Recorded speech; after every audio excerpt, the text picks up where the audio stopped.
y hoy recibimos con mucho agrado a nuestros amigos Eduardo Patiño y Diego Sáenz.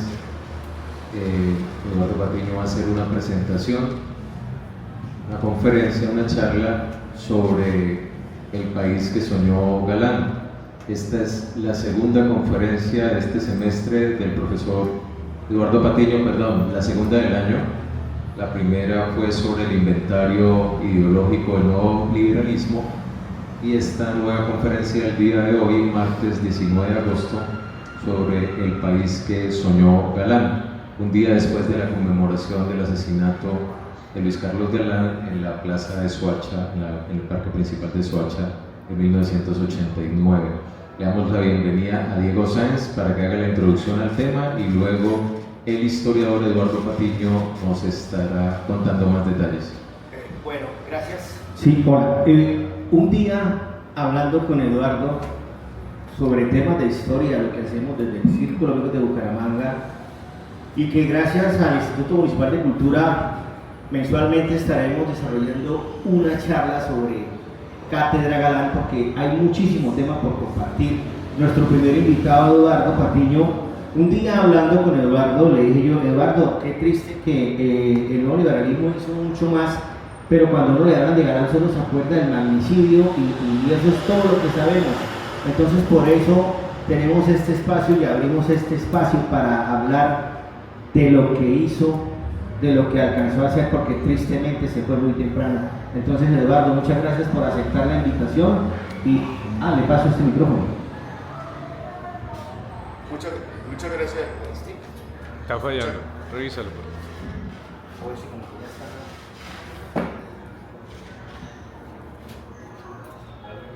Muchas gracias, Diego, y a todos los que nos ven y nos escuchan en este espacio cultural dedicado no solamente a la vida y honra, sino al legado que dejó Luis Carlos Galán como funcionario público y como líder del nuevo liberalismo, que se volvió a refundar ya para finales de la década pasada de manos de su hijo Juan Manuel Galán Pachón. Este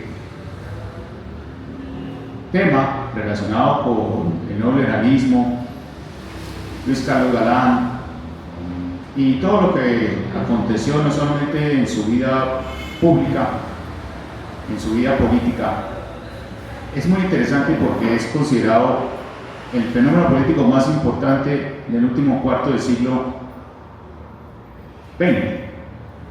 Entonces, pues pienso que es muy importante estudiarlo. Cuando yo entré a la universidad, pues muy poco se había estudiado sobre temas desde el punto de vista historiográfico. Pues se estaba haciendo la Cátedra Galán, pero la Cátedra Galán en la Universidad Javeriana la estaban realizando más desde la jurisprudencia, desde las facultades de Derecho y Economía, pero los historiadores muy poco habían investigado sobre Luis Carlos Galán.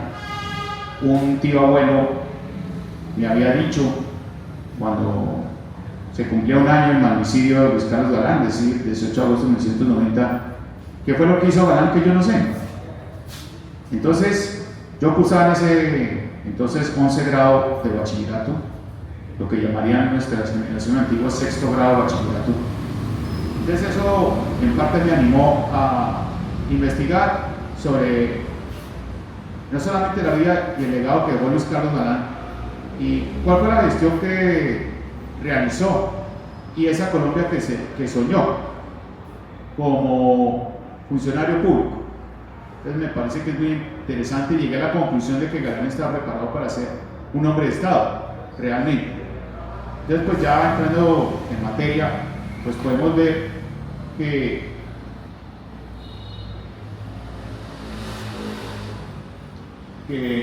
pues, creo que el... ¿Se suspendió el computador? Ya un momentito.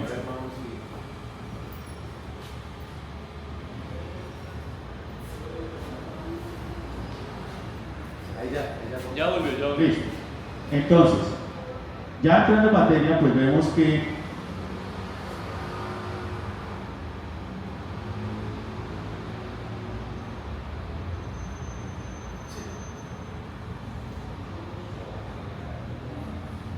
Entonces pasamos con el siguiente. Con la flecha, con la flecha.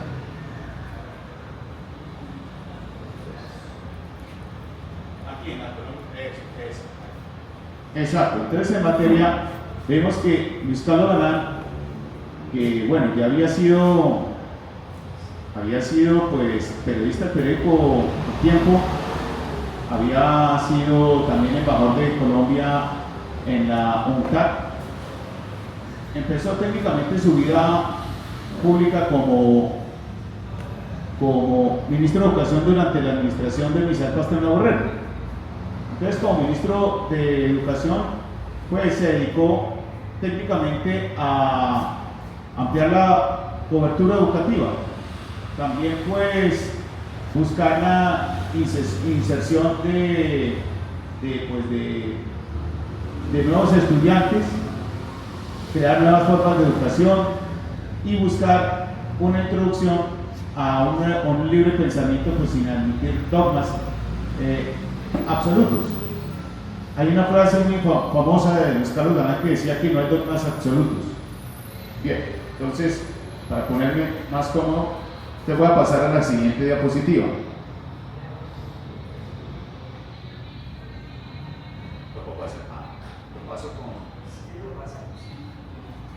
Bueno, entonces pasando a la siguiente diapositiva, listo.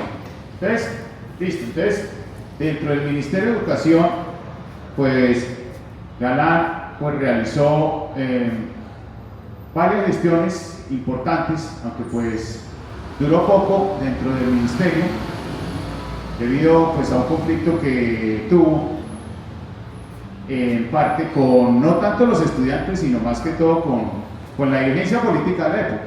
Estamos hablando del gobierno de Misael Pastrana Borrero en 1970 a 1974. Entonces tenemos, por ejemplo, que se crearon colegios cooperativos, también pues se aumentó la cobertura educativa, se crearon más o menos 2.500 colegios públicos. De igual forma se crearon los colegios nacionales de educación media, el INEM, se creó un impuesto a los cigarrillos para que pues a través de esas rentas fiscales pues se destinaran a la educación, y se utilizaron algunos seminarios para habilitarlos como colegios. Se terminaron pues de finalizar las obras que habían quedado inconclusas en la administración Gerard Restrepo para la ampliación de la educación, de la cobertura educativa, la cual fue muy importante. Ahora pues, bueno, vamos a pasar a la siguiente diapositiva. Bien. Bueno, vamos a ver a la siguiente. Vamos con la diapositiva anterior. Bueno, ahora, ya después de pasar por el Ministerio de Educación, pues él buscó una reforma universitaria, muy similar a la que se había dado en tiempos de la Francia de 1968, cuando el presidente era Charles de Gaulle. Acordémonos que en 1968 hubo unas protestas estudiantiles en contra de ese autoritarismo y la crisis económica que había en Francia durante la época, y de Gaulle autorizó la autonomía educativa para los estudiantes universitarios. Esto también lo pretendió Galán, pero el Congreso se negó en aquel entonces a realizarlo, y eso llevó pues a que Galán renunciara para no tener problemas entre las autoridades y los estudiantes. De todas formas fue un periodo muy rico, un periodo muy interesante, que él lo comentó en sus entrevistas, y lo que dice es que en esa época pues más que las gestiones educativas que se realizaron durante la época fueron opacadas por los asuntos de orden público en tiempos de Misael Pastrana Borrero. Acordémonos que pues Misael Pastrana gobernó bajo estado de sitio. Ahora, vamos aquí durante la administración de Alfonso López Miquelsen. Entonces, López Miquelsen va a ser elegido de 1974 a 1978. Había como una especie de expectativa con Alfonso López Miquelsen, porque acordémonos que como hijo del presidente Alfonso López Pumarejo, quien creó la famosa Revolución en Marcha, y durante el Frente Nacional, como opositor a este, creó el Movimiento Revolucionario Liberal MRL, el cual pues fue como una alternativa política a ese binomio bipartidista liberal conservador que se dio durante los 16 años del Frente Nacional, la famosa alternación de poder. Entonces, cuando López Miquelsen llega a la presidencia en 1974, recordemos que esa fue la elección de los desfiles, porque 3 hijos de presidentes se postularon a la presidencia, que fueron Álvaro Gómez Hurtado, Alfonso López Miquelsen y María Eugenia Rojas de Moreno, todos hijos del presidente. Entonces, gana Alfonso López por la abrumadora mayoría y pues había una expectativa por lo que él había hecho con el MRL, pero renunció a esos postulados de cambio que la gente aspiraba, el pueblo aspiraba, y entonces más bien se dedicó a un gobierno de corte dirigencial y adhesión a los sectores elitistas. Ahora,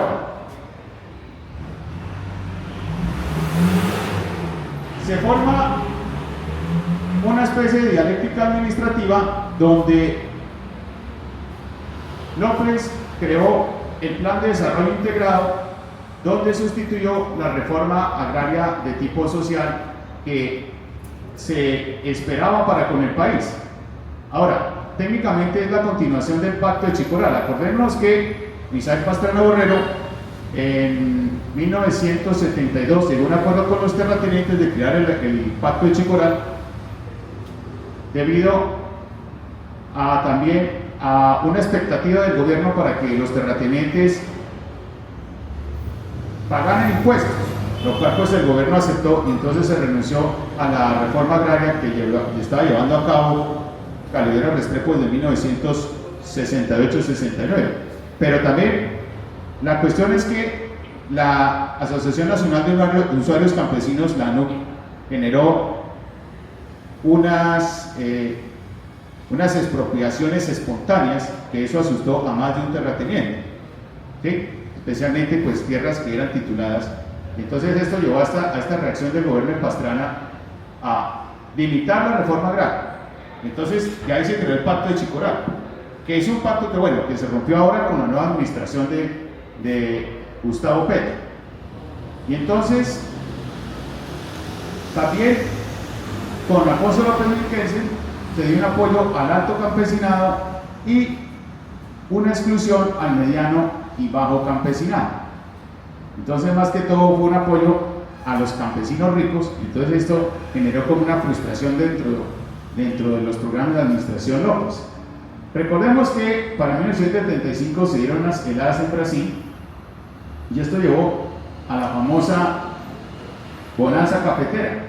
La bonanza cafetera de 1975, que es la más renombrada en materia histórica dentro de la historia de las bonanzas del país. Esto pues fue aprovechado por la administración López en la medida que acumularon reservas internacionales, pero la crítica que se hace a la administración es que no hubo planes de expansión por parte del gobierno y se perdió una oportunidad única en esta materia, es decir, que el Estado pues aprovechara esas reservas para poder hacer planes expansionistas, por ejemplo, en materia económica, en infraestructura, etcétera, etcétera. Ahora miremos la siguiente diapositiva. En cuanto a la política monetaria, López trató de crear una reforma financiera. Acordémonos que los López vienen del sector bancario, desde Pedro A. López, padre de Alfonso López Pumarejo, entonces han tenido una experiencia en asuntos bancarios. Esta reforma financiera consistió en crear una estricta política monetaria. Técnicamente lo que hicieron fue cerrar el encaje bancario y entonces esto llevó a una contracción del crédito, especialmente hacia el sector privado. Se elevaron las tasas de interés y se dio una recesión industrial. Esta recesión industrial generó pues que muchas empresas cerraran se diera escasez en artículos de consumo y se dio una inflación. Y todo esto llevó al paro cívico de 1977. Por eso dice aquí que el gran descontento no decían del mandato claro, que era el lema de Alfonso López Michelsen en su administración, sino el mandato caro, que era lo que estaban en ese momento criticando los sectores. ¿Qué estaba haciendo Luis Carlos Galán en ese momento? Luis Carlos Galán estaba de embajador de Colombia en Italia. Y la experiencia de pasar por Italia como embajador de Colombia en dicha nación del Mediterráneo lo llevó a tener una experiencia muy rica porque primero dio la experiencia del crimen organizado italiano, es decir, y se dio cuenta que esa experiencia que tenía Italia con la Cosa Nostra, la Drangheta, todos esos grupos mafiosos, Colombia no debía pasar por ahí, es decir, Colombia no debía tener la misma experiencia del caso italiano. Entonces, eso le sirvió para realizar una identidad dentro de su partido que pues le costó pues también, era la de combatir el crimen organizado. Eso es uno, para evitar la corrupción de las conciencias. Y también vio la experiencia que había de tolerancia en el Parlamento italiano, donde hay bastantes corrientes políticas, pueden haber corrientes de izquierda, corrientes de derecha, está por ejemplo el Partido Demócrata Cristiano, el Partido Socialdemócrata, hoy en día también hay partidos fascistas, también hay partidos de extrema izquierda, pero aún así se mantienen en una tolerancia democrática, y eso le sirvió a Galán de experiencia ver cómo en Italia hay un proceso muy dinámico en materia democrática. Ahora pasemos a la siguiente diapositiva. Ya para 1978-1982, López entregó su administración a Julio César Turbay. ¿Quién ganó? Pues algunos dicen que de forma dudosa, en la medida en que pues dijeron que hubo fraude electoral, que el verdadero ganador era Belisario Betancur, aunque Belisario Betancur pues no se quejó de lo que pasó entre los conteos electorales.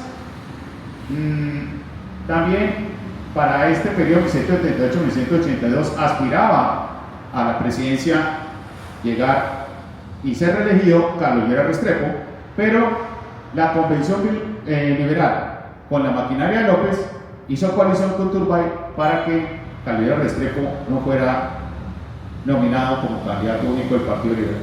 Entonces esto llevó a que Carlos Lleras Restrepo hiciera una férrea oposición al gobierno de Turbay, y Galán, quien llegó de Italia, entonces técnicamente se alió con Carlos Lleras Restrepo, crearon la revista Nueva Frontera e hicieron una posición reflexiva frente al gobierno de Julio César Turbay. Ahora, este gobierno de Julio César Turbay se caracterizó por el incremento del derroche, concesión de privilegios democráticos, y creó un eje interlocutor entre los gremios y los agentes del poder social y político. Todo esto llevó a un desprestigio del poder público, es decir, especialmente por el incremento del derroche.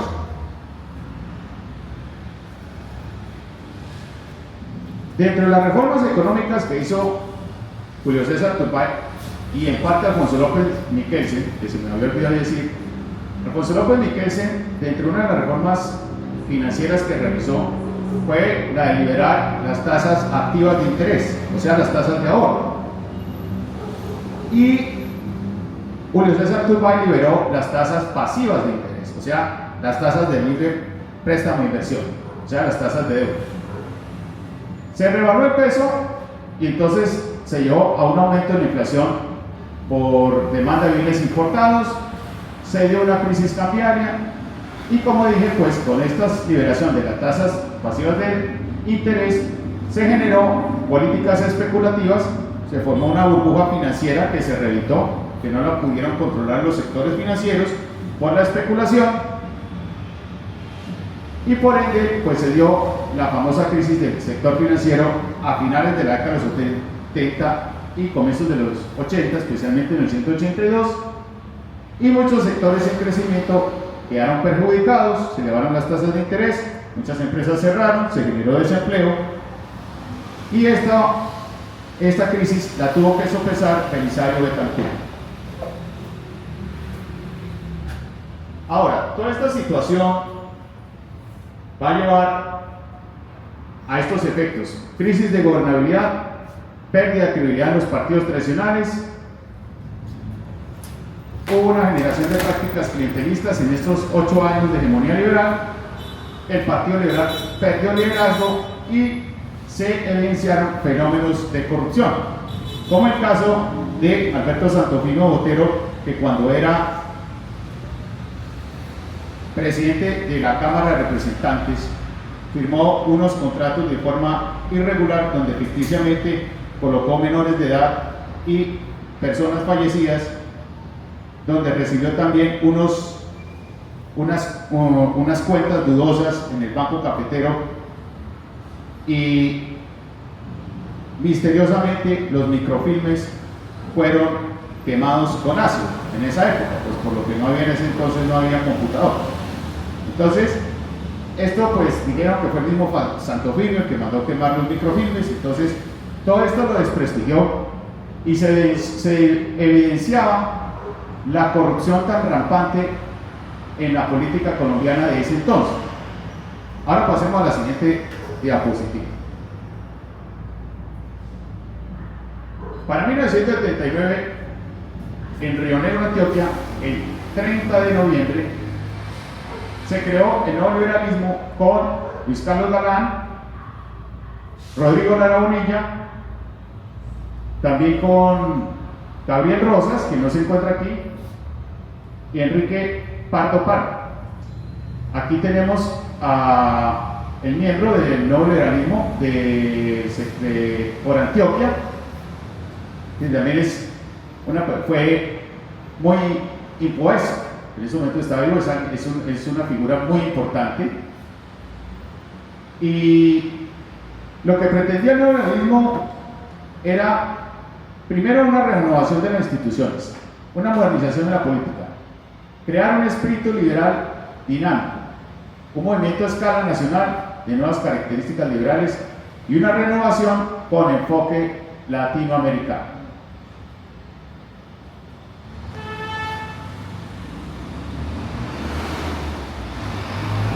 Dentro de las propuestas políticas figuraba su democracia política, lo dicen los documentos del nuevo liberalismo, como reformar la Constitución de 1886, cambiar las costumbres políticas como la demagogia, el sectarismo y el inmediatismo, lo que llamaban el subdesarrollo político, reformar la justicia y crear la Fiscalía General de la Nación, porque en aquel entonces no existía la Fiscalía.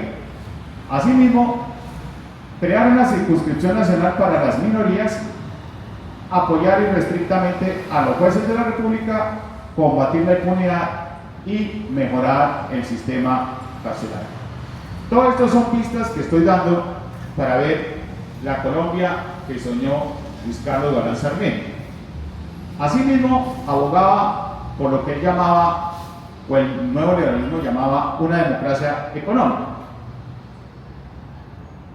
cuyo eje central era el aumento de la inversión mediante la duplicación de red de carreteras y comunicaciones, es decir, ampliar el mercado interno, un compromiso de lucha frente a los oligopolios y los monopolios, así como contra los abusos del poder financiero que llevaron a la crisis económica de 1982, apoyar la agroindustria, la mediana y pequeña empresa.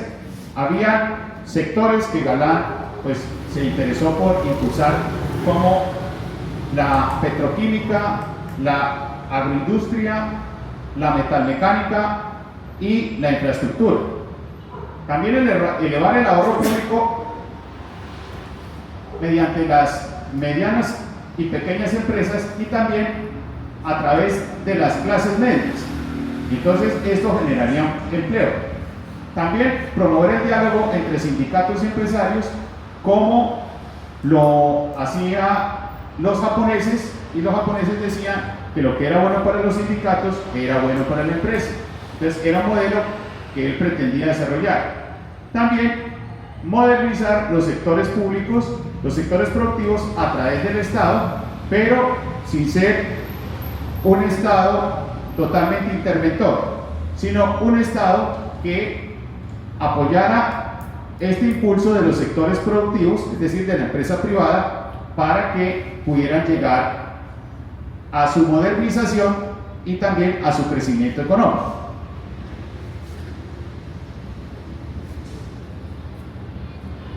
Asimismo, abogó por una democracia social, es decir, respaldar las organizaciones sindicales, mejorar la calidad de vida del sector sindical y trabajador, crear una nueva legislación laboral, reorganizar la seguridad social en materia de salud, vivienda y educación, promover programas de desarrollo social, también tratar a los sectores marginales para definir una política de paz, abolir los privilegios de cuna y clase, es decir, igualdad de oportunidades para todos, y en materia salarial, aumentar el salario real de los trabajadores. Es decir, Galán decía que el salario mínimo no se debería aumentar de manera nominal, como se hace, sino de manera real, teniendo en cuenta la inflación. Es decir, lo que le queda a los trabajadores después de haber consumido los productos básicos de la canasta familiar.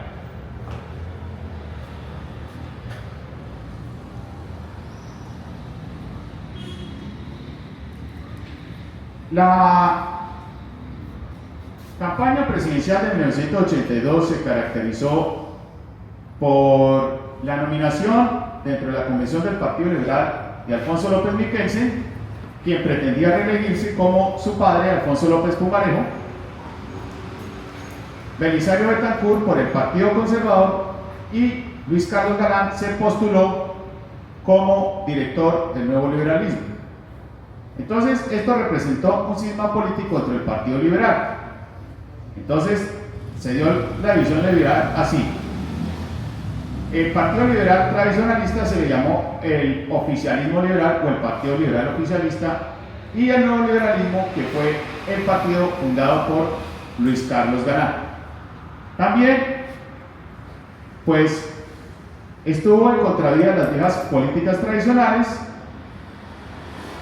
y, por ende, el Partido Conservador triunfó en las elecciones. Algunos dicen que por la división del Partido Liberal, aunque Luis Carlos Galán, en una entrevista que le hizo Juan Manuel Santos, él dijo que no, que al contrario, no fue por la división, sino antes, al contrario, el nuevo liberalismo le restó muchos votos a Belisario Betancur. De todas formas, el nuevo liberalismo logró un resultado de 800.000 votos, lo cual fue algo muy significativo para la época, y por el artículo 120 de la Constitución de 1886, Belisario Betancur, como nuevo presidente, insertó al nuevo liberalismo a asumir la cartera de gobierno, especialmente el Ministerio de Justicia. Entonces vamos a ver cuál fue la gestión del nuevo liberalismo en esa cartera. Para la administración de Belisario Betancur, en 1986, 1986, eligieron a Rodrigo Lara ministro de Justicia. Y Rodrigo Lara, pues, se dedicó al fortalecimiento del sistema judicial y luchar contra el crimen organizado. Ese fue uno de los programas bandera del nuevo liberalismo, luchar contra el crimen organizado, algo que otros partidos políticos no habían hecho o habían sido complacientes con el crimen organizado, no solamente el cartel de Medellín, sino varias formas de crimen organizado que se presentan, y esto le dio una identidad política al partido.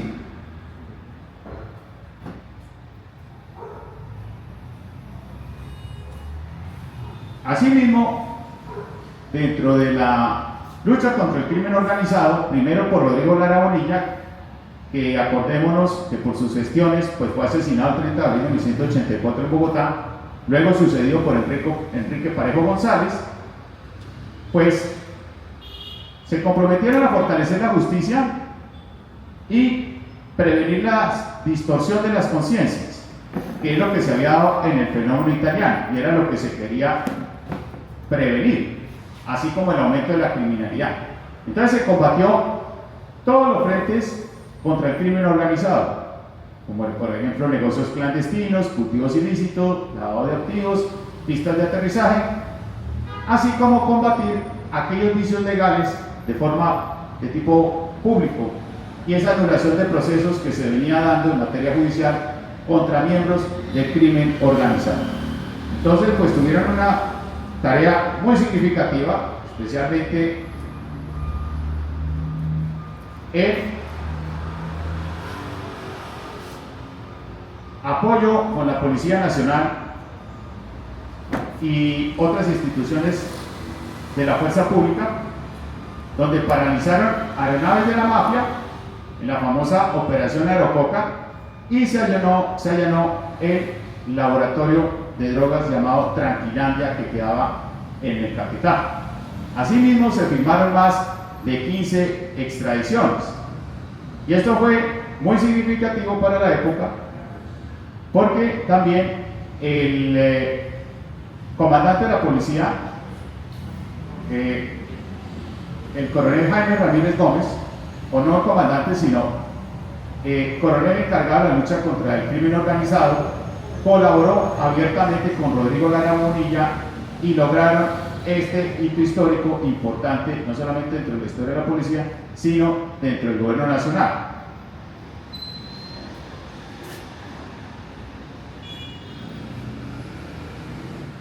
Dentro de la administración Betancourt también trataron las siguientes propuestas, como crear una vocación política, una organización popular, un trabajo coordinado con corporaciones públicas, consolidar equipos administrativos y para las elecciones parlamentarias de 1984 lograron obtener 41 congresistas, 50 diputados, 6 consejeros intendenciales y 1.230 concejales en elecciones parlamentarias.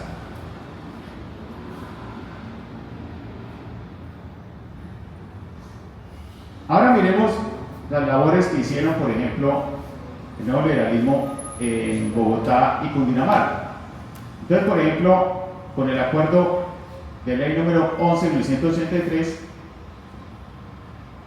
autorizaron empréstitos que permitieron financiar el proyecto Ciudad Bolívar. También compraron maquinaria en la ejecución de obras públicas y autorizaron al gobierno departamental para realizar gestiones para solucionar el problema del agua en municipios del occidente de Bogotá, como Cota, Fusa, Mosquera, Madrid, Facatativá, con lo cual pudieron lograr que estos municipios se interconectaran con el acueducto de Bogotá. Y esto fue importante para el sector del área metropolitana de la Sabana de Bogotá. Para el periodo 1984-1986, después de la administración de Julio César Sánchez como gobernador de Cundinamarca, eligieron a Gustavo Esguerra, gobernador galanista, como gobernador de Cundinamarca. Entonces logró estas gestiones, un superávit fiscal de manera presupuestal y en tesorería.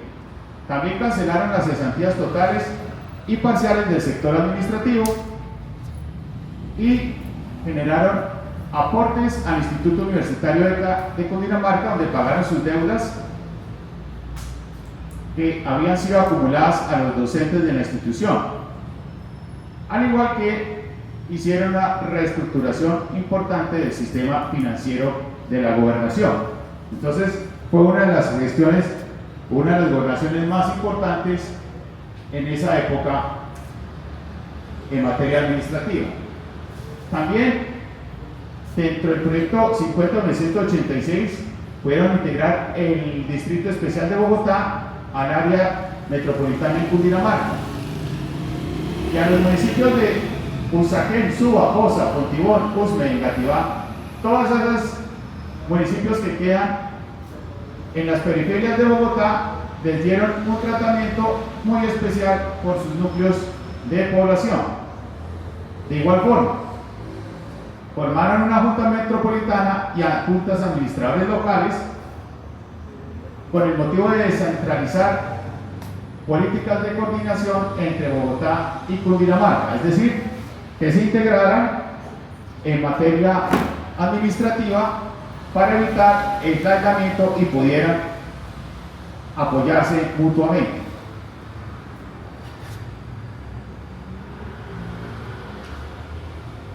Miremos el nuevo liberalismo en Santander. Luis Carlos Galán fue senador por Santander en 1978 y concejal en Oiva. En esa época se podían tener dos cargos públicos a la vez. Este movimiento, según lo dice Carlos Ardila Ballesteros en su libro Galán 12 años de vida política en Santander, se extendió con una organización jerárquica y de manera sólida. Se extendieron por el área metropolitana, Guanentá, Comuneros, recorrieron los municipios del departamento y asimismo, ya para 1988, cuando el nuevo liberalismo buscó la renovación del Partido Liberal, no por fuera, sino por dentro del partido, entonces se aliaron con candidatos de línea emergente del partido oficialista. Esto llevó a la coalición con Alberto Montoya Puyana, quien fue electo alcalde para este año, 1988, y posteriormente elegido el mejor alcalde del país.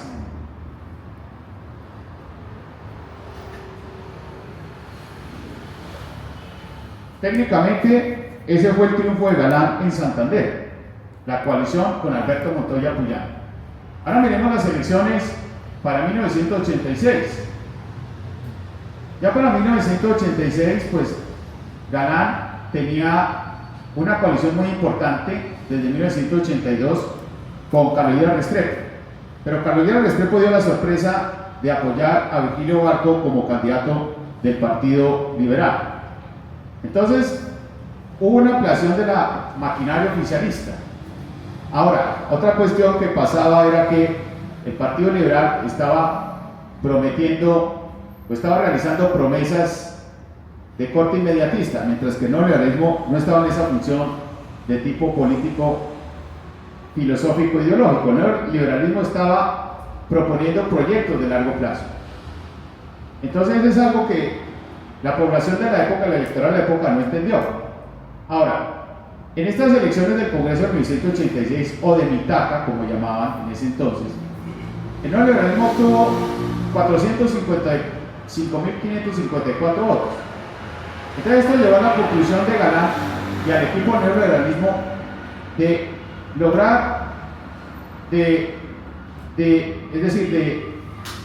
no poder gobernar, es decir, no habría una forma de gobernar y era imposible gobernar en esa forma, porque había un Congreso de mayoría liberal oficialista que le iba a impedir al nuevo liberalismo poder gobernar si llegaban a la presidencia. Entonces esto llevó a que Galán se retirara de las elecciones presidenciales. Hay biógrafos de Galán que dicen que es que Galán le dio la coalición a Barco. Galán no dijo eso. Galán dijo a sus seguidores que votaran a conciencia, que votaran por las personas, por los candidatos que ellos quisieran. ¿Sí? Muchos de ellos votaron por Barco, pero no fue que Galán hubiera dicho voten por Barco. Acordémonos que en ese entonces se habían postulado Virgilio Barco por el liberalismo oficial, Álvaro Gómez Hurtado por el Partido Conservador, Jaime Pardo Leal por la UP y Luis Carlos Galán por el nuevo liberalismo. A pesar que Galán y el nuevo liberalismo se habían retirado, Galán decidió apoyar los proyectos de modernización de Barco, que es diferente a lo que muchos dicen que Galán apoyó la maquinaria de Barco, lo cual es totalmente falso. Entonces, Galán y el neoliberalismo van a obtener los ministerios de Justicia y Agricultura, que vamos a ver cuáles fueron las gestiones en esos ministerios.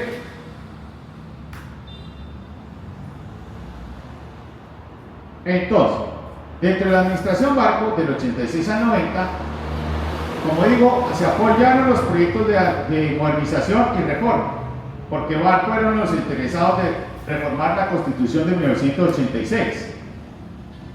Se acabó con la paridad del binomio liberal-conservador, porque hay algo que de pronto la gente desconoce. Después de la alternación del poder del Frente Nacional, que fueron 16 años, 2 presidentes liberales y 2 presidentes conservadores, se llegó al acuerdo que la mitad de los cargos públicos se la repartirían los partidos tradicionales. Entonces, se repartían, por ejemplo, los cargos de justicia, el resto de cargos administrativos. Barco acabó con esta paridad, lo que llevó a que el director del Partido Conservador, Misael Pastrana, llevara o creara lo que él dijo una oposición reflexiva. Entonces se mantuvo en esta dinámica política, la cual pues fue muy importante, y se acabó pues con esa tradición que se venía dando desde 1958.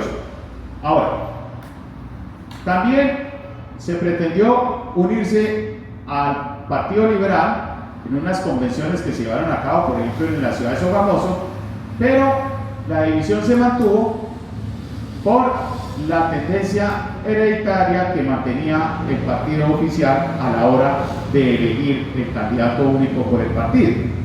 Acordémonos que Galán abogaba por una consulta popular, que era el modelo que hay, por ejemplo, en Estados Unidos, que es el pueblo que elige con su voto o con el sufragio dentro de los precandidatos al candidato único del partido, lo cual es su legado político.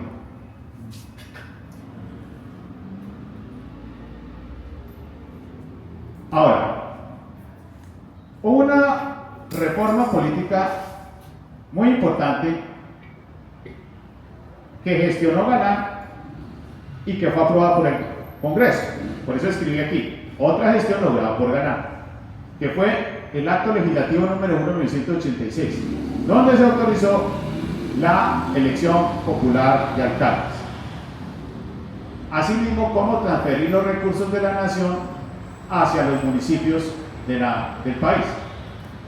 Entonces, él decía, descentralizar es democratizar, es repartir poder, es admitir que si bien es fundamental la unidad del Estado, nadie debe concentrar en forma exclusiva las decisiones sobre su dirección. Él criticaba precisamente lo que estaba pasando, que el Poder Ejecutivo concentraba mucho poder, porque se le daba prioridad al Poder Ejecutivo sobre el resto de poderes. Entonces él abogaba porque se repartiera poder y que también el Poder Legislativo tuviera un papel significante en esa repartición del poder para que se cumpliera la filosofía política de la división del poder público en las 3 ramas: ejecutivo, legislativo y judicial.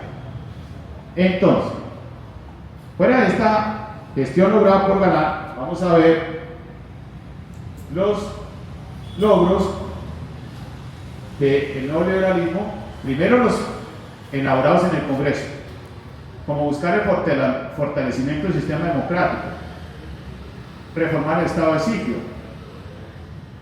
abogar por los derechos humanos, implantar la consulta popular, darle derecho a los grupos indígenas, así como al trabajador temporal, que tuvieran seguridad social, creación de instituciones para la preservación ecológica, una reforma a la Junta Monetaria que fuera mucho más autónoma, como lo es hoy en día, creación de jueces de paz, proteger el patrimonio forestal, crear un registro único de contratistas y apoyar el sector avícola.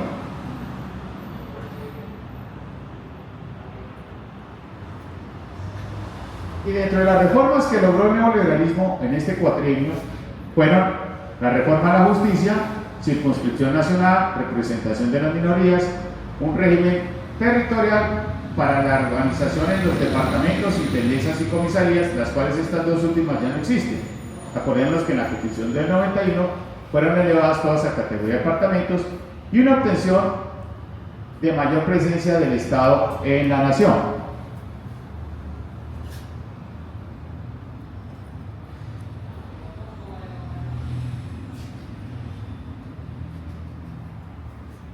Dentro del Ministerio de la Justicia se le dio la cartera a Enrique Laumurtra, que fue uno de los que propuso la creación del IVA, el impuesto al valor agregado, para recaudar más fondos en materia fiscal. Y entonces él se dio la tarea de defender la extradición hacia Estados Unidos y se firmó varias órdenes de extradición contra los líderes del cartel de Medellín en aquel entonces.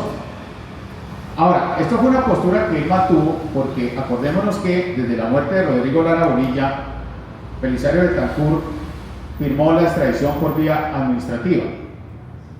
Entonces los narcotraficantes, especialmente el cartel de Medellín, crearon los extraditables, donde decían que prefieren una tumba en Colombia a una cárcel en Estados Unidos. Y entonces, en aquel entonces, entre el 87 y el 88, por ejemplo, secuestraron a Andrés Pastrana Arango como candidato a la alcaldía de Bogotá para las elecciones de 1988, es decir, las elecciones de alcalde. Y asimismo, habían tratado de secuestrar al procurador Carlos Mauro Hoyos, que acordémonos que fue asesinado por el cartel de Medellín. Y en ese mismo momento rescataron a Andrés Pastrana Arango, quien era el candidato por el Partido Conservador para las elecciones a la alcaldía de Bogotá. Entonces, Enrique Laumurtra se dio la tarea con Virgilio Barco de mantener firme la extradición a los líderes del cartel de Medellín. Ahora, no es que el nuevo liberalismo defendiera la extradición por estar subordinado a los intereses de Estados Unidos, como algunos lo dicen, sino porque el sistema de justicia era muy débil en su momento y entonces se decía que pues para mantener una justicia fuerte pues se debía firmar la extradición mientras en Colombia se fortaleciera el sistema de justicia.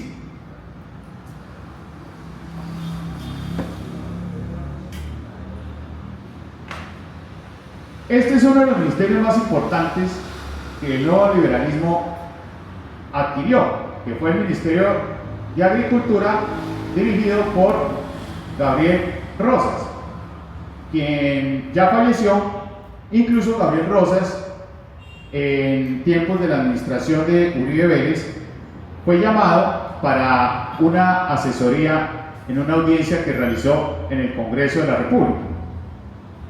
La gestión de Gabriel Rosas fue muy importante porque se decidió apoyar el sector agroindustrial, fortalecer el movimiento agroindustrial a nivel político y promover una inserción de la ciudad al campo, lo cual es muy importante pues porque en esa época pues el mundo urbano y el mundo rural estaban como separados.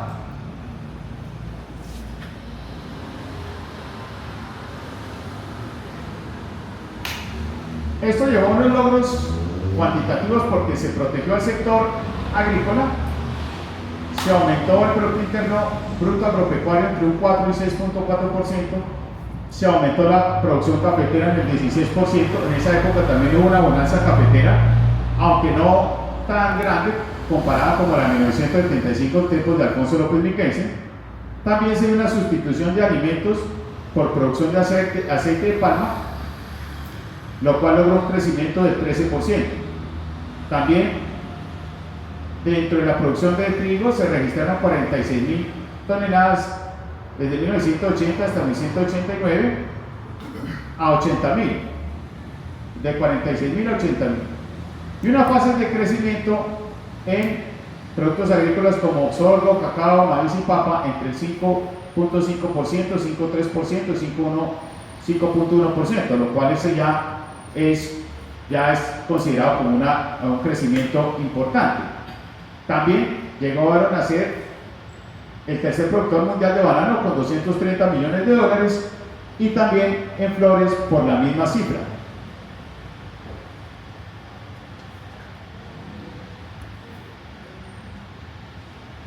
Otro de los aspectos que se me olvidaba decir era que durante el Ministerio de Agricultura también se creó una ley para ampliar los resguardos a las etnias indígenas. la cual fue muy importante y eso está registrado en internet. ¿Cuáles fueron los resultados y consecuencias políticas dentro de esta época? Primero, una ayuda concertada para la reforma de la Constitución de 1886, la cual impulsaron Virgilio Barco, Luis Carlos Galán y César Gaviria. Se mantuvo la división de la Unión Liberal debido a que, debido a las posturas de renovación en contra de esa continuidad del caciquismo y clientelismo que pretendía crear el oficialismo liberal. Entonces Galán dijo, no, yo no voy a unirme al Partido Liberal si siguen estas condiciones. Se promovió la descentralización administrativa y también se creó un fenómeno de coalición dentro de las nuevas generaciones del oficialismo, lo cual acentuó la división. Es decir, acordémonos que el lema de la campaña en 1986 del neoliberalismo era renovación ahora nunca. Como esa campaña falló debido a que Galán se retiró de la postulación a la presidencia, se hizo un estudio por parte del neoliberalismo de lo que había pasado y se llegó a la conclusión de que la renovación liberal no se debía hacer por fuera del liberalismo, sino por dentro del liberalismo. Entonces se buscó a los miembros del partido oficial, especialmente sectores de línea emergente y de línea juvenil, para que crearan una coalición con el nuevo liberalismo. Y entonces esto fue un fenómeno de coalición importante. Entonces lo que hizo fue compensar ese vacío que tuvieron desde que Carlos Restrepo les quitó el apoyo al darle el respaldo a Virgilio Barco para las elecciones presidenciales del 86. Ahora miremos otra cuestión. Bien. Entonces, para 1988 llegó la elección popular de alcaldes. No existía elección de gobernadores, los gobernadores los designaba el presidente de la República. Pero para la elección popular de alcaldes se dieron estos efectos. El nuevo liberalismo obtuvo las alcaldías en Pasto, Neiva, Manizales, Armenia, Bucaramanga, Florencia, Riohacha, Cúcuta y Oiga. También se dieron 45 alcaldes en Cundinamarca, Boyacá, Magdalena, Meta, Santander, Tolima, Huila, Cauca, Guajira, Córdoba y Nariño. Entonces esto llevó a que el nuevo liberalismo volviera a ser un fenómeno político emergente, el cual asustó a los miembros del Partido Liberal Tradicionalista, y acordémonos que las plazas de Bogotá y las plazas de Medellín fueron ganadas por el Partido Conservador. Entonces esto llevó a que el Partido Liberal tenía temor de perder su hegemonía que se estaba dando desde la administración Barco y que el Partido Conservador volviera o ganara las elecciones de 1990. Pero esto va a ser muy importante porque Galán va a condicionar al Partido Liberal Oficialista. Miremos las consecuencias de la elección popular de alcaldes. Que se continuó el cisma del Partido Liberal. Este cisma llevó a que se buscara una unión por el partido. Entonces, Galán va a condicionar la unión del partido. También hay una gestión importante de César Gaviria, que había sido mediador para la unión de los dos partidos, el oficialista y el nuevo liberalismo. Y acordémonos que entre Gaviria, que fue ministro de Hacienda de Virgilio Barco, y posteriormente ministro de Gobierno, gestionó con Galán y con Virgilio Barco la reforma a la Constitución de 1886. Y en esta reforma se aprobó, primero, la aprobación de la consulta popular y segundo, la descentralización administrativa, que era lo que buscaba Luis Carlos Galán. Entonces, este condicionamiento de la unión se dio se buscó lo siguiente: primero, instaurar la consulta popular dentro del partido, modernizar el partido, postular a Luis Carlos Galán como precandidato del Partido Liberal frente a otros precandidatos que irían a rivalizar para lograr la candidatura única del partido, y ampliar la democracia participativa, es decir, donde el pueblo elegía por medio del sufragio al candidato único del partido.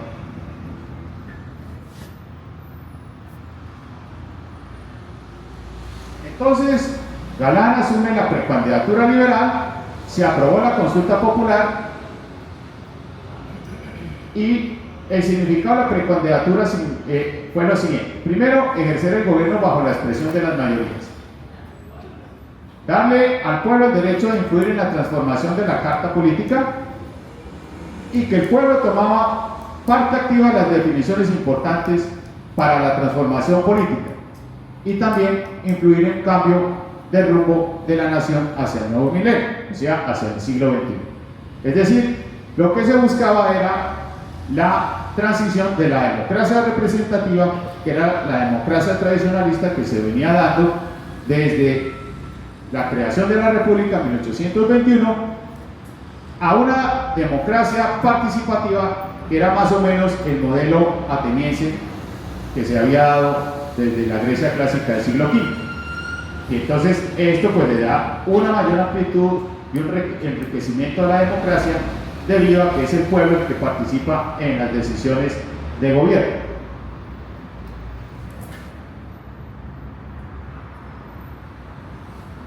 En ese entonces había un aumento de la violencia política y delincuencial. Entonces, por ejemplo, se aumentaron los grupos de extrema izquierda, de extrema derecha, los grupos subversivos, los grupos de autodefensa. Se dio una guerra entre los carteles de las drogas, el cartel de Medellín, el cartel de Cali, por el control del tráfico de drogas en Nueva York. Se estaban formando los carteles mexicanos. Se dio una guerra verde, es decir, una guerra entre esmeralderos y narcotraficantes, porque los narcotraficantes pretendían lavar dinero a través de los negocios de los esmeralderos rechazaron esta situación y se formó una guerra entre ellos. Y entonces las instituciones del país, partidos políticos e incluyendo el nuevo liberalismo, buscaban una paz duradera.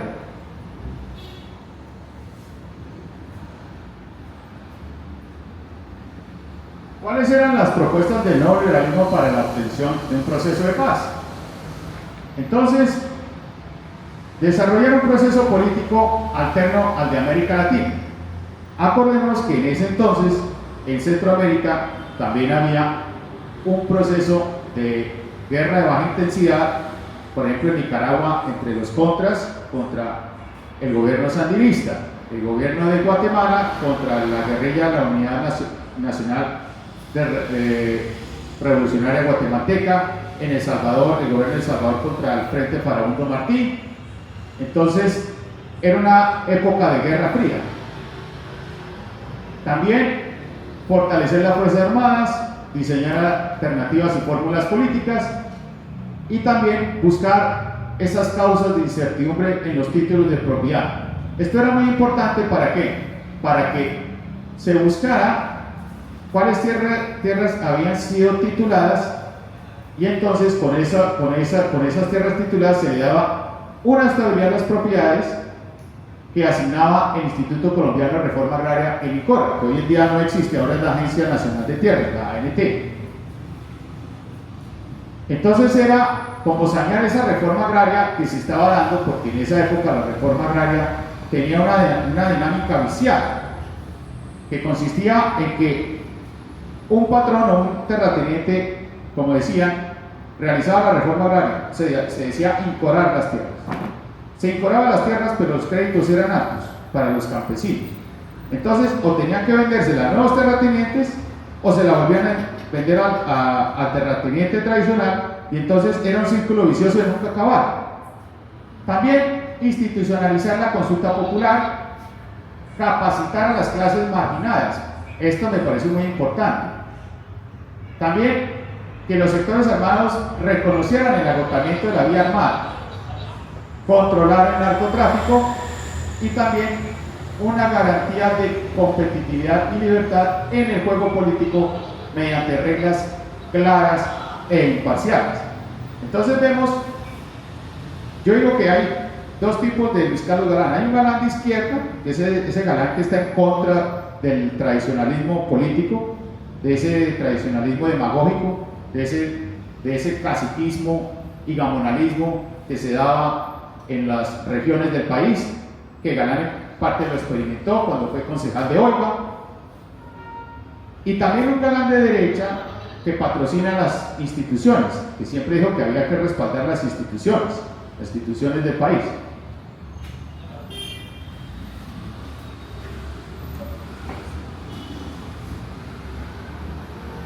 Acordémonos que para 1989 se dio la campaña política en preparación a las elecciones de 1990 y el 18 de agosto de 1989 en Soacha, haciendo campaña política, pues fue asesinado producto del crimen organizado.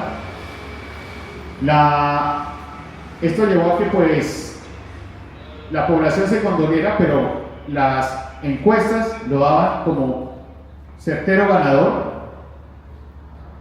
Técnicamente llegaría a ser el próximo presidente, y esto llevó a que su sucesor, César Gaviria Trujillo, quien no había sido parte del nuevo liberalismo, sino que Gaviria había sido ministro de Hacienda y ministro de Gobierno durante Virgilio Barco Vargas.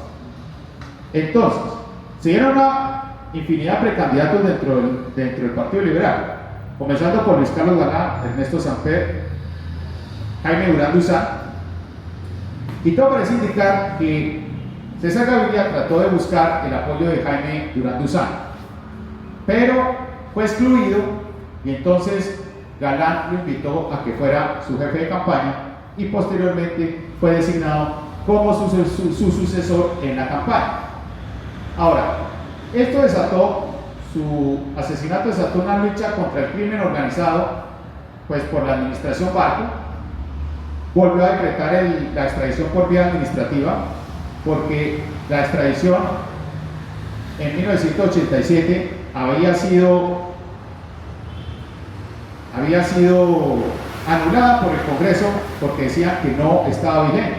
Entonces, por ejemplo, eso frustró la extradición de Jorge Luis Ochoa, que había sido arrestado en ese año, 1987, aunque alcanzaron a extraditar a Carlos Leder a comienzos de 1987. Posterior al triunfo de César Gaviria, el nuevo liberalismo se atomizó antes de su refundación por Juan Manuel Galán Pachón.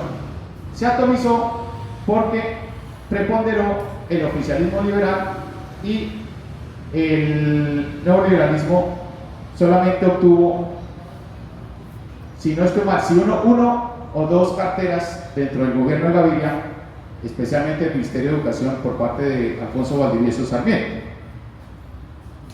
Y pues cayeron el nuevo liberalismo en ese entonces cayó en el nepotismo y en la indisciplina después de la muerte de Luis Carlos Galán, que técnicamente era su líder y su caudillo que los conducía. Y otros formaron partidos políticos independientes, no se sintieron identificados con la gestión de Gaviria, como el caso de Claudia López Obregón, que creó el neoliberalismo independiente.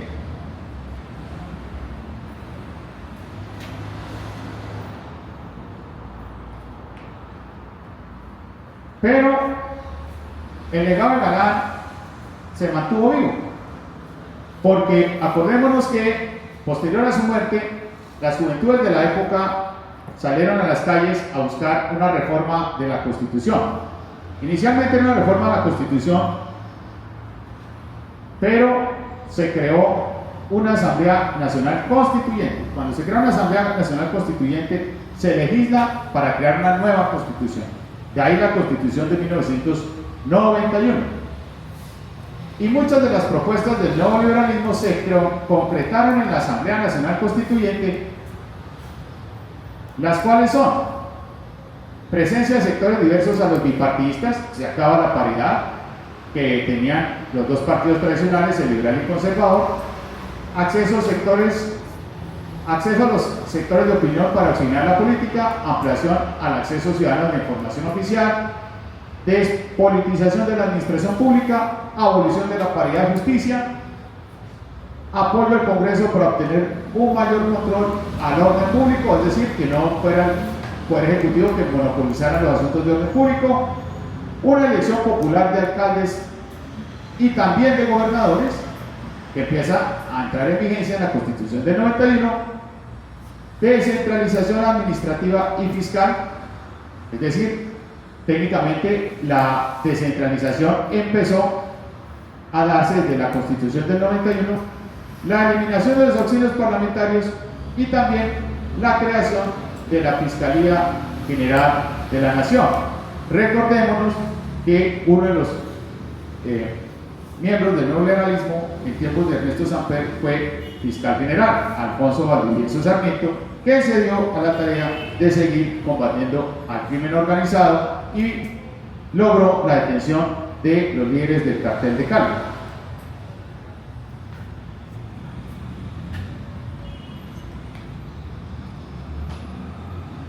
Miremos el legado del nuevo liberalismo.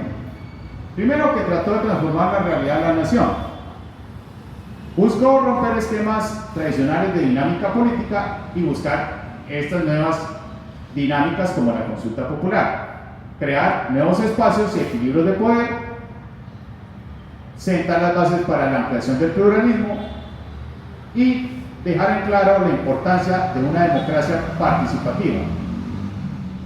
Asimismo, buscó un proyecto histórico acorde con las necesidades del país al siglo XXI.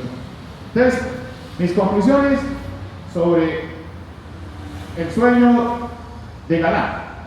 Primero, crear una nueva Colombia con un nivel de vida más alto para la población. Un país que apoyara las instituciones. Una Colombia más democrática mediante la democracia participativa en la consulta popular. Una nación con igualdad de oportunidades donde no existieran los privilegios de cuna y clase. Una Colombia sin monopolios industriales para generar competitividad y desarrollo en el sector industrial, especialmente dentro de las empresas privadas emergentes. Él también abogó por la protección de la industria. Otros aspectos. Una sociedad sana donde las conciencias no se permearan de corrupción, es decir, como venía diciendo, evitar el fenómeno italiano. Una nación industrializada protegida por el Estado. Él abogaba por proteger la industria y gradualmente ir integrando mercados con otras naciones, especialmente de América Latina. Ahora, un país donde la ciudad y el campo estuvieran interconectados, como lo pretendió Gabriel Rosas en el Ministerio de Agricultura. Una sociedad liderada por los estratos medios de la población. Galán era la representación de la clase media en la época, y un país en paz mediante la reducción de la pobreza. Con esto concluyo, y si tienen alguna duda, inquietud o pregunta, estoy a su disposición. Eduardo, Aló, sí, Eduardo, muchas gracias por esa...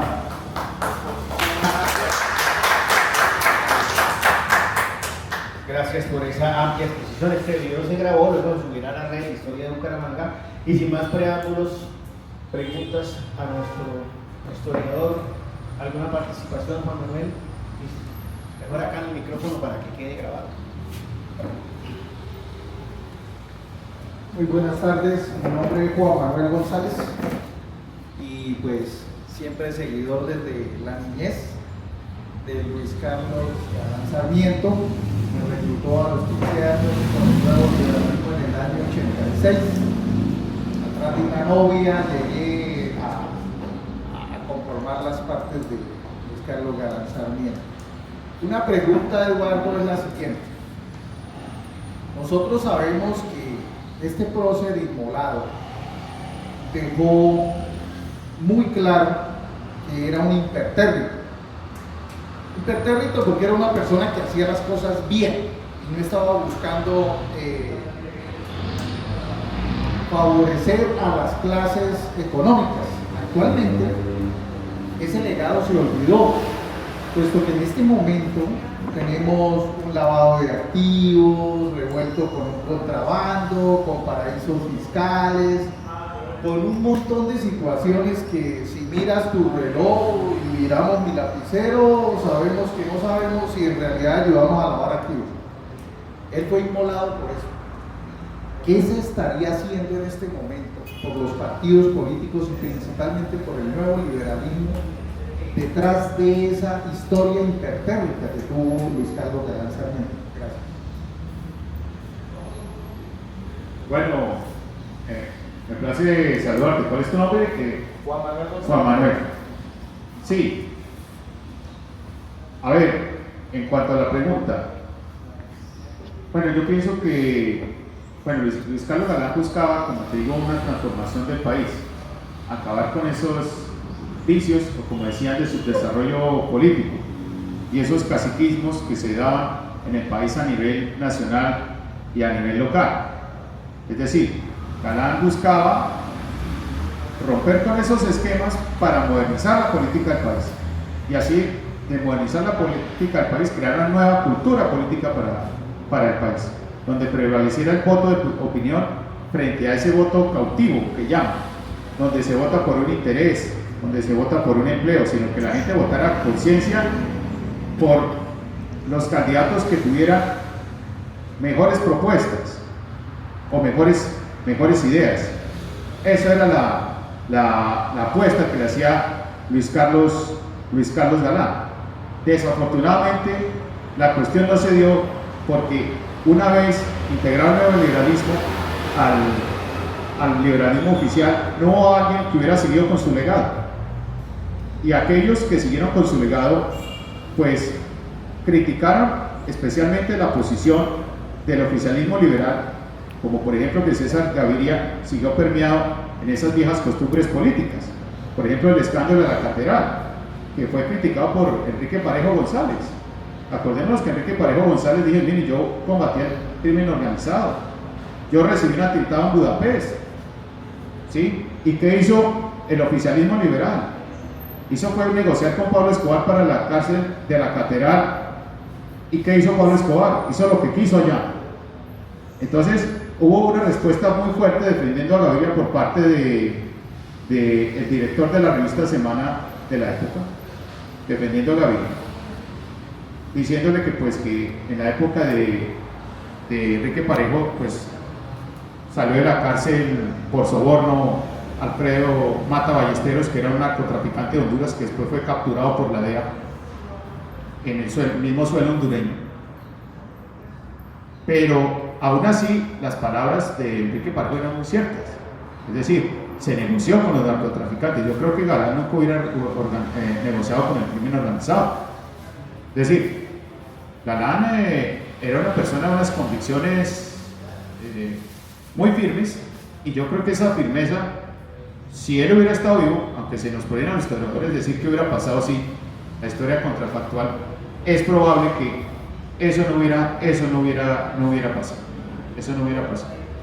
Además, tengo entendido que Galán, desde su punto de vista biográfico, porque también he analizado parte de su biografía, era una persona muy bien preparada. Académicamente siempre ocupó los primeros puestos, tenía una agilidad mental de tipo matemática.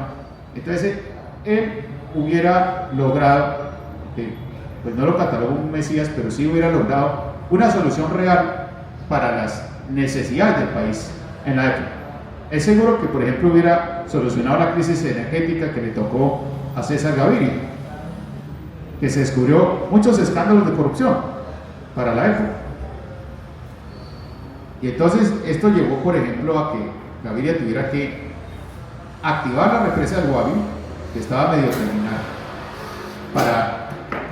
para cubrir esa demanda energética que había crecido, y además que se dio un fenómeno del Niño que hizo que los niveles de los embalses y las represas eléctricas se redujeran, y esto llevó a la famosa crisis energética. Se contrataron unas barcazas que no funcionaron. Entonces el gobierno no estaba realmente preparado, pero yo pienso que en manos de Galán eso no hubiera pasado, porque Galán era una persona muy preparada y era una persona que pensaba en el largo, mediano plazo, y era una persona que tenía políticas preventivas. Y es posible que, pienso que pues, es decir, Galán hubiera hecho mucho más reformas de fondo que de forma, que lo que se hizo durante la administración Gaviria.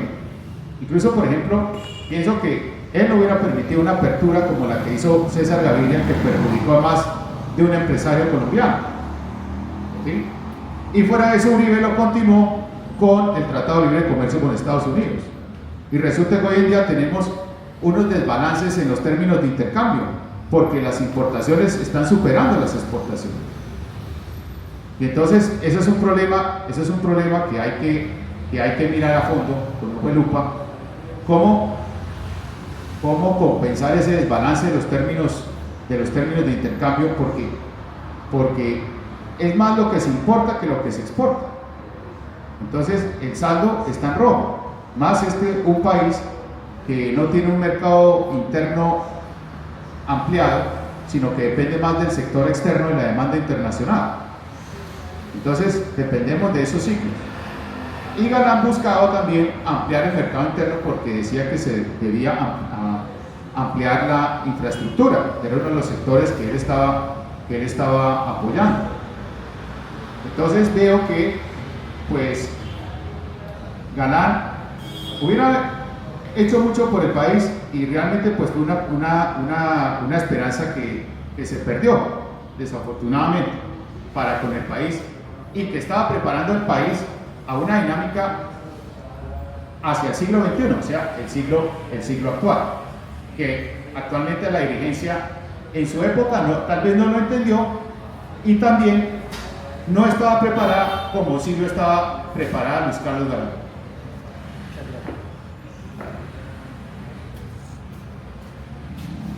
Eduardo, muchas gracias. ¿Alguien más ya para hacer el cierre? Cada mes se hará la cátedra Galán aquí en la Casa Galán. A partir de hoy, nuestro primer invitado, traeremos diferentes invitados. Estos videos se graban, se suben luego pues a Historia de Bucaramanga, a las redes, y sobre esto se sacará al final ya en diciembre un texto de todos estos conversatorios. Entonces, muchas gracias por venir, por participar. Y vean, hoy nos vamos con otra visión de lo que fue el nuevo liberalismo.